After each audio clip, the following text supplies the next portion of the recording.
So, dito kami kukuha ng baboy namin, guys. Nakakatayin. Ayun daw, nasa loob. Ayun yung mga baboy.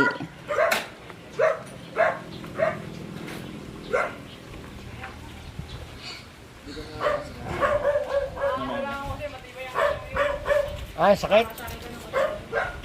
Isa. Daan. Ang dami na hun. Wala nga, isang daan. Dalawa. Marami.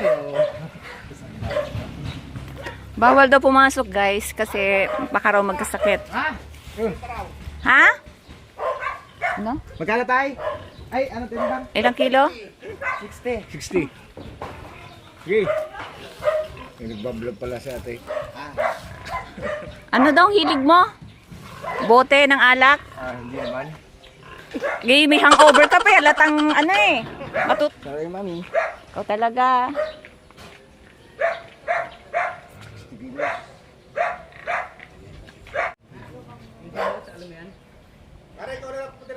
Ah.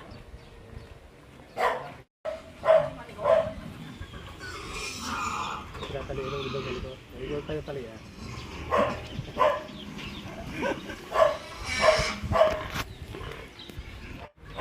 Tapos basa yung tubig.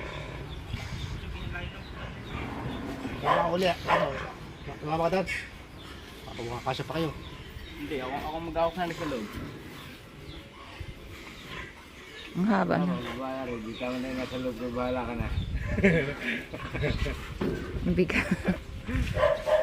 Nag...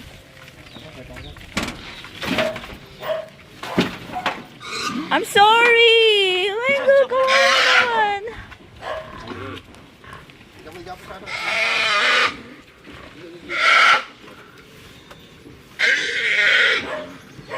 Hindi na kayo makakawala yan.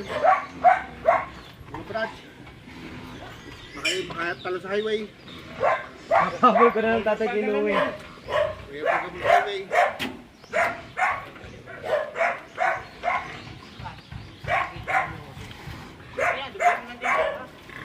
Hindi ka usot, baka mamainis. Kung hindi makahinga.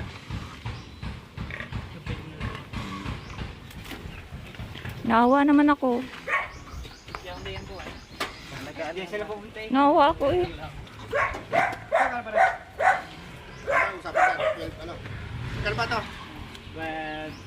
470 dapat. 480.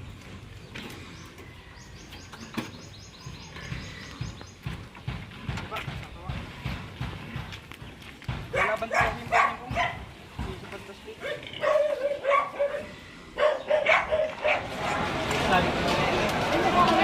Well guys, so sa ilang taon na hindi ko pagpunta rito, may ganito na yung style ng Tanawan na supermarket dito.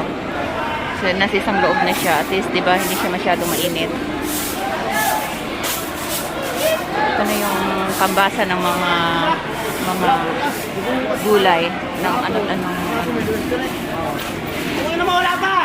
Ayan, pinagmura nga, diba? Sobrang init guys, grabe.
Si Joey. Okay. Hi.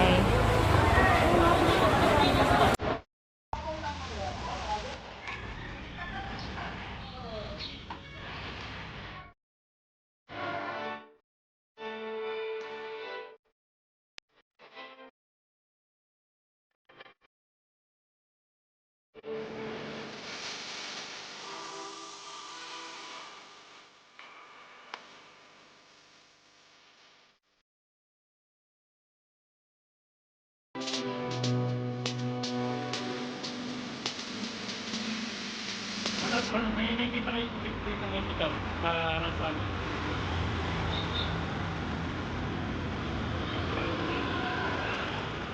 Nainit.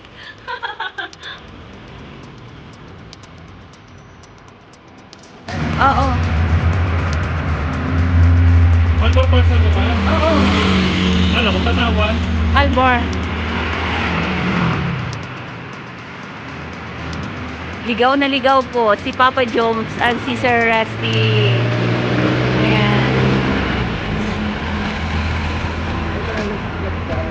Oo. Yun nga sinabi nga niya.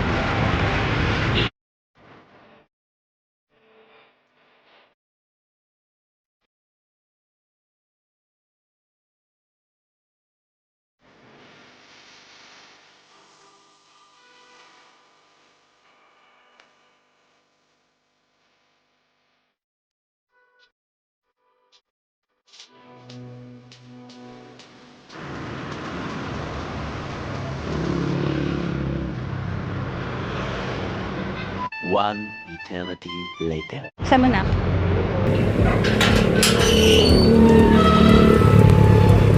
Pasok!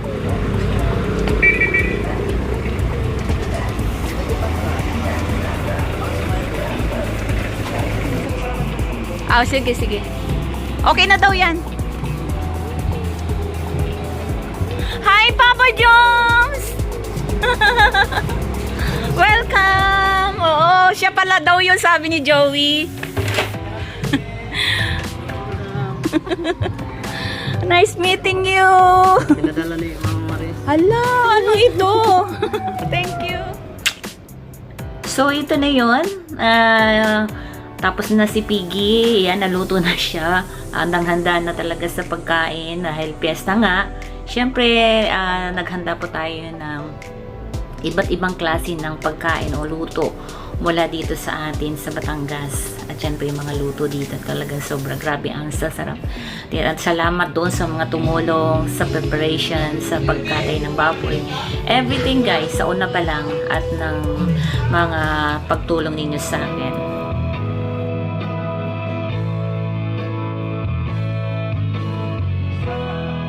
At syempre pagkatapos namin sa tanghalian, ayan guys, nagkaroon lang muna kami ng munting karaoke dito at yan, nagkonting upo, tapos hinintay lang namin yung abiso ni Ma'am Collins vlog kung saan namin nga siya tatagpuin. So habang hinihintay namin yun, guys, yan, syempre karaoke muna tayo. Hindi talaga nawawala yung karaoke during that fiesta or may mga celebrasyong nangyayari sa Pilipinas. Yan talaga yung wala. At kita nyo naman si Sir Rusty, talagang hataw siya sa pagkanta. Kumanta rin si Papa Jones, si Sir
pa, oh. Hi! Shoutout po sa inyo. Hello po. Papa Jobs Vlog. Papa Jones Vlog, yes. Piano Resty. And Sir Piano Resty. Yes, hello. Taing namin kayo. Akalain nyo naman guys na dito sa Padre Pio pa kami talaga nagsimba ng aking mga kakulabs na mga ka-vloggers na si Sir Vianney Resty, si Sir Papa Jones Vlog, si Sir Mood Moto Vlog, and also si Ma'am Collins Vlog. Dito talaga yan nangyari sa Pilipinas guys, na talagang hindi magkamayaw o hindi masukat yung kaligayahan sa puso ko na makasama ko sila na dito sa Pilipinas, ayan, at natuloy din ang aming pagkikita at sa aming pagkukulab, at syempre nasamahan kami ng pagpapala ng Diyos sa araw na ito dahil nga syempre linggo, kaya isinama na namin ang pagsimba at pamamasyal dito sa Padre Pio. So guys, at sa lahat ng mga kakulabs ko talaga sa inyo guys, maraming salamat sa pagpunta ninyo sa aking munting tahanan, syempre sa ating pagkikita dito sa Pilipinas mismo guys. At syempre kahit bumalik ako sa Pilipinas, hindi ko malilimutan yung mga moments na ganito, at hinihiling ko pa rin sa Diyos na sana sa pag-uwi ko o kung sino man sa ating mga kagrupo na tayo ay magkita-kita. Syempre, sino ba tayo, di ba, mga kagrupo, kapamilya, magkakaibigan, magkakapatid tayo at nagmamahalan. Ayan. So, yan lang guys. At pinakita ko lang to kahit late na ang aking upload, but still memorable pa rin sa akin ang moment na ito. Maraming salamat guys. Salamat sa panonood, and God bless us all. Goodbye!